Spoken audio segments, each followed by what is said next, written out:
What's good with you? Back in black with another Enlisted video. If you guys are new to the channel and you love shooting games just like me, make sure you aim for that like button and shoot that subscribe button as well. It'll help you find better teammates and it'll improve your skill-based matchmaking. Back here with another gameplay analysis on Tenaru River, playing as the Japanese, but one of the rare occasions we are actually attacking here. So I'll go ahead and get right into the gameplay analysis, and hopefully you guys learn something new or become a better player after watching this. As you guys seen, I got that rally point up. First thing you should do every game, every chance you get, unless you're just one of those people who don't run engineers in all of your squads that you're allowed to.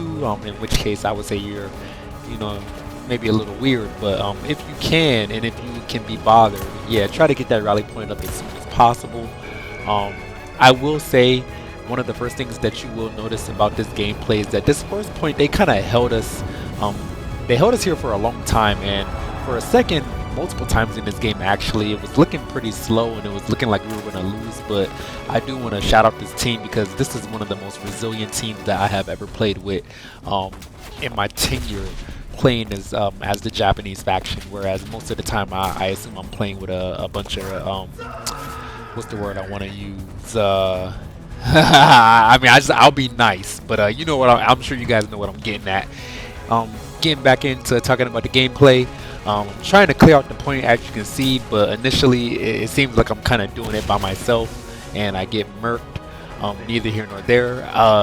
Got that rally point up. Unfortunately, my rally point is the only rally point we have up for a good amount of time, and I think that may be to the detriment of our team and why we took so long to cap this first point right here. You'll also notice that we are already at 856 lives, which isn't the worst thing in the world as far as like how long it takes you or how many lives it takes you to capture the first point, but it's starting to get into that like, okay, what's going on here, guys, kind of feel or tone, if that makes any sense. So I come back here with my premium squad, but to no avail because unfortunately they have a tank gray zone camping all the way on the top hill, which is one of the most annoying things that you can do in this game because it's not even real tank gameplay if you really think about it, because simply the infantry has, for the most part, no chance to get to you unless they you're so close to the edge of the gray zone that somebody can run up and play some TNT or throw an explosive pack, which fortunately that tank was kind of close to the gray zone edge, so we were able to destroy it. You see me over here, I got held up. I was trying to go for the flank, but they started shooting at me, so I'm like, okay, I guess I gotta shoot back now. So I come up here with the explosive toilet plunger, which in retrospect I probably should have just used some TNT, but it's so cool and it's so alluring. I just had to give it a chance. I was hoping I would hit the ammo rack or something and maybe blow it up in one hit, but fortunately I have a teammate who followed me up and actually destroyed it, so I diverted my attention to just supporting the people who were trying to capture the point from the beach, which if I'm looking at the map, it appears to be nobody for the most part. It seems like everybody is trying to move up on this hillside here, which is horrible gameplay or horrible tactics in my personal opinion, because you want to spread the team out. The only time you really want to converge is when you're like actually getting on the point, which we again are taking our sweet time doing here. And you'll see I'm over here trying to use the rifle grenades because I just unlocked it. I'm like level 17 in this campaign currently, so I just wanted to give it a try and see if it was any good, but it wasn't really working out so far. So come back here with the artillery squad, had to call in, try and scare them off while I rush in with a submachine gun and try and clear out these trenches here, which works to my favor for a little bit, but again, it's just one of those things where if you look at the map, you will notice that I am the only one on point right now, which is a little unfortunate because I'm doing my damnedest here to try and like hold them off. But it's one of those, it's a team game here. I can't really do it by myself. I can do a lot of the work. I can do 80% of the work, but you're asking for a lot when you're asking me to do 100% of the work, and we're playing as a Japanese faction, which we all know, or if you've been playing with them for a while, you'll know that their arsenal isn't necessarily the most combat effective. You kind of are relegated to bolt action rifles, which aren't bad. It's just that you kind of want to be far away using those, and being far away and having bolt action rifles while you're attacking isn't necessarily the most useful thing in the world. But you'll see here, I'm trying to get another rally point up because they destroyed my previous one. It's very unfortunate that it took my team a good amount of time up until like maybe the third or fourth point to realize that rally points are actually extremely useful and you want to build them as often as possible, because you'll see again my rally point is the only rally point up. And it looks like we're kind of getting murked here as we are already at 581 lives. I come back here on my premium squad again because I want to I just want to attack the trench with as much firepower as possible, because I'm starting to get in a sense of desperation again, if you know what I mean. It's like, whoa, we're still on the first point and we're already basically at halfway, so it's looking kind of grim. I'm getting a little desperate and angry, if that makes any sense. So I run up here, just start clearing them out as good I can.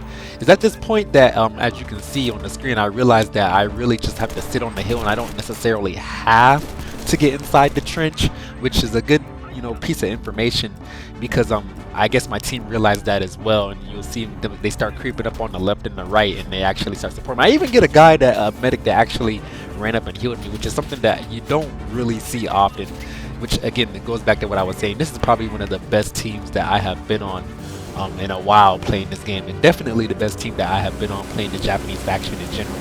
So you'll see we already caught the first point, making our way to the second point right now. I try to go for the quick flank because I only have one guy left in my squad anyways, but I run into some Americans retreating, so I decide to just post up and try and take some of them out on the way back, which, I mean, for better or worse, it'll make it easier for the rest of my team to move up because they didn't expect me to come from that angle, I'm pretty sure. So they're diverting their attention while you can see my team up on the hill trying to move up on the other side. So, it didn't really work out, but come back with the artillery squad again, trying to scare them off the point while we move up. You know what I gotta do? I gotta get that rally point up, and every time you move up into within, I want to say 100 to at least 70 meters within your target or whatever you're supposed to be capturing, you want to try and get another rally point up. One of the things you will also notice that I try to do when I have an artillery squad is that I play very passive. My reason being is because I think what a lot of players do, generally speaking, is that they try to call in at only one artillery strike, or maybe two if you're lucky, and they kind of just run in with their players and try and shoot people. I try to call in at least 3, 4, 5 artillery strikes, or as many as I can, honestly, depending on the situation. Especially when we're attacking, because it's just one of those things where you can push them off of the point and make room for your team to actually get on the point, which again you'll see I'm trying to do here, and it seems like again is one of those situations where I'm mostly up here by myself. Maybe 1 or 2 guys are trying to help, so lose my medic there, come back with the engineer, just trying to build some ammo because I needed some ammo earlier and it seemed like nobody else was going to build it. Like I said, keeping my artillery guy alive, calling another strike, while you'll see we are getting some great contributions from our airplanes as well, which is also something that you do not see very often, having some really good pilots that will drop bombs on the target and get massive amounts of kills. So again, you can move up and actually get on the point and capture it. And you'll see another thing you'll notice as well, it's me a lot of the time, but I'm pretty sure it's a lot of the team as well, is that we are marking a lot of targets as well, which is very, very useful, especially in conjunction with vehicles. So it was making it pretty easy for our excuse me, I'm talking a lot without taking a breath, but it made it pretty easy for our bomber to come by every time he came resupplied with his bombs and have devastating effect on the enemy. Same thing with the tanks. You want to mark targets so they actually know where to focus their fire. So you'll notice we captured the second point as well, making our way to the third point. I decided to take a very far left flank, which was also very surprising because I ran into some more Americans. It seems they was trying to cut us off on the left flank as well, because they had a rally point up here, and you see they had a Stuart tank as well, which luckily it didn't spot me before I got all the way around and put some TNT, so I made short work of that. He seems to be the best player on their team, that HFS guy, so shout out to him. He made it pretty competitive. I'm trying to get another rally point up because I only have one engineer left in my squad, and you want to at least do something useful with your engineer before he dies. You know what I'm saying? So luckily I got shot, so I was kind of scared in that situation. I was like, whoa, I only got one guy left. I didn't even get the rally point up. I was about to be hurt, but luckily I got the revive off, and then I come up here, I throw a random nade, and ever so miraculously I hit enemy rally point. So That's what I was talking about when I said they were coming from that left side, and I was trying to see where that was so I could clear them out or at least stop them and we could get a little bit more map control. Since I managed to move up closer and clear them out a little bit, I decided to move the rally point up closer as well, but you'll notice that they are still trying to cross the river and hit us from that flank. So I decided to go up there and see what I could do about it. And one thing that will work out very fortunately for me in this situation is that I caught them trying to build a rally point themselves in a similar area, but nope, no can do, buddy. I feel bad for you a little bit. I die after that shortly, but I decided in this situation, since we are at what, like 500 lives again, it's getting a little too close for me and my personal taste, so I decided to come back with some armor.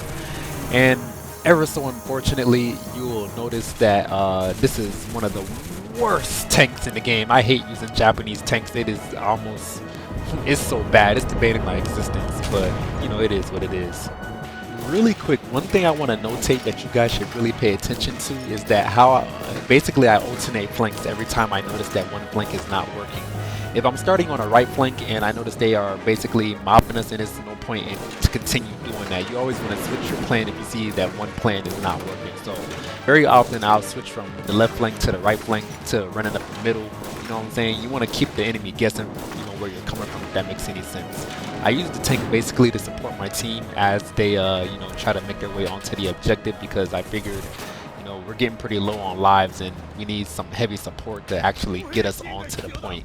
I spawned in, my rally point was destroyed, but luckily we had one more up from a, you know, handy dandy teammate. I call in a desperation bombing run because I know for sure that that would scare them off the point, and luckily you will notice that it actually did, because we're basically just running up here unopposed for some odd reason on the third point. I don't know if the enemy team is losing their momentum or what have you, but you know, we really needed to catch that point because we were getting super low on lives. So I'm kind of thankful that, you know, that bombing run scared them as much as it did. I run up here trying to get another rally point up a little closer. Surprise, surprise, somebody's camping in the bunker. I didn't even know he was in there. That guy almost could have killed me. I see one of their rally points, so I try to get rid of that. You'll notice, like, basically rally points are what make or break a game, especially on offense or defense. So you definitely want to try to seek those out and destroy them whenever you get a chance. If you notice them coming from a certain direction, that's definitely, you know, they gotta have a spot up here. Got my rally point up. Notice they got a Sherman playing defense. I run up to the side. I'll save you the long story short. He kills me, getting some good air support from my teammates once again. Luckily, we have some very aggressive teammates, because, or at least they're picking it up, it seems, because they destroyed the tank without me even having to do much of anything. One thing I like to do when I'm, you know, attacking on this point, because this is one of the hardest points to capture in this campaign, I will say.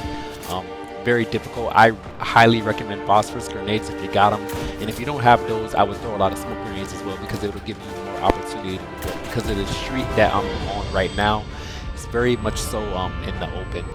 Unfortunately, you know, I get artillery shelled, and I noticed that the flank isn't working like I said earlier, so I try to take a different approach. I go up the left side, and it worked a little bit. I got onto the point, but you know, you'll notice that they are reinforcing very ferociously from the back side and from the right side as well. So I kind of got held up, if that makes any sense. And unfortunately, even with the power of my premium squad, that is not necessarily something that helped me clear the point by myself. So one of those times again where we're getting low on lives, so I call in another desperation bombing run.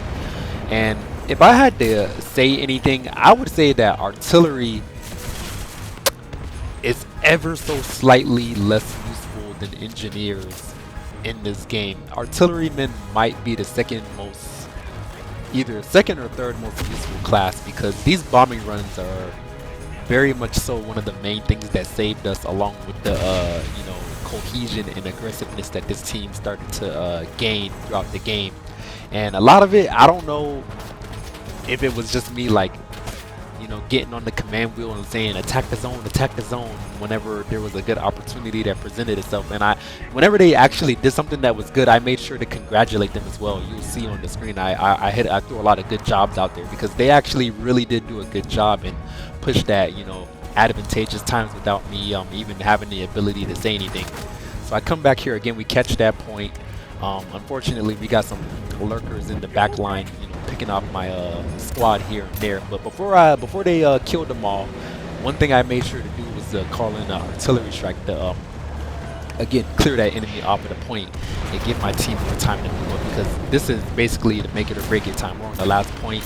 You want to move as vigorously as possible and try to attack with as much ferocity as possible, because we're not going to get another opportunity. We only have 386 lives left, so I'm doing what I can here. All I have left is a radio man. I know I'm not really going to get another opportunity to call in another strike because he's not even in my radio squad, so I have to wait even longer. I just basically tried to move up there with the tank, and I got a couple of people, but to no avail. You'll notice they have a tank on the far side trying to cut off our right flank, so I decided to not even bother going that way. I decided to take a super far left flank instead. We lost our tank, unfortunately, so you know, it is what it is. This is my best squad, so I'm basically just going to push as hard as I can and try and get on point. 50 rounds in the magazine. I'm basically just going to get in there, like I said, and try and kill at least a bunch of them and give my team a bit of opportunity, because that's what assaulters are for. You basically just want to use your firepower to kill a bunch of people at close range on the point. And this gun is one of the best guns in the game to do it with. I would put it up there with the dual magazine MP40 and the PPSH. This is honestly, it might be the best gun in the Japanese arsenal, if I'm being completely honest. It's a shame that you can only get it via paying money, but you know, if I didn't have this squad, I might not have been able to win the game. So you know, a slight little pay to win advantage there. And again, we got some good contributions from our airplanes. They're pushing up here on our left flank, and it's getting pretty bad. We only have, what, 298 lives left. And it seems like we're getting pushed from multiple sides on the left and the right, and they're acting pretty stout in the middle. But you know what I'm about to do? I'm about to call in that handy dandy bombing run, because you know I gotta clear them out. And you know, I leave them with two options. You can stay on the point and get bombed to death, or you can clear and give my team time to get on the point. I also try to get another rally point as close as possible. You will notice the immediate effect as they spawn pretty much as soon as I put it down. So it's getting, I'm just, like I said, I'm just trying to get in there with as much ferocity as possible. Throwing hella phosphorus grenades, because that's also hella useful for clearing out the point. It seems like the most of them are spawning basically at that little town back there, and they also have a heavy machine gun nest up, which unfortunately my submachine gun couldn't take out, but I didn't rush up and run up there with my whole squad, so that's nice. I threw another phosphorus grenade, tried to clear out that MG nest, had to do it to them, cutting off the flank from where they're spawning from. I think I did a really good job in this instance, because basically I'm just cutting off the advance and I'm giving my team more time to push up, which they actually are doing, and I guess they realized that that was a friendly bombing run. So everybody's just making their way, running onto the point as fast as possible, because this is make it or break it now. We're at 161 and we're in desperation mode. Because I was spamming attack zone too many times, and I couldn't get my aim right, because I was basically just trying to encourage my team as much as possible. Luckily, we still had that rally point up, and I come back with my peer engineer squad, because they're the lowest level squad I have, and I just need to get them some points. And yeah, man, at this point, I don't know what happened to the enemy team. I guess we get one more devastating bombing run in, and at that point, that's game right there. And yeah, I don't know, that was it. This is great. I had to congratulate my team for that one, because they didn't even try after that. We basically are just shooting them off of the hill, and that's game. So yeah, that was one of the more hard fought games that I have ever had playing the Pacific campaign, and I just want to shout out my team. Again, one of those instances where I rarely ever get teams that play like that, because I play solo for the most part. So we have 3 people that get over 100 kills in this game. And yeah, this is just great contributions all around. Good building, 54 from me, 39 and 10 from him. And yeah, just hard fought, man. GG.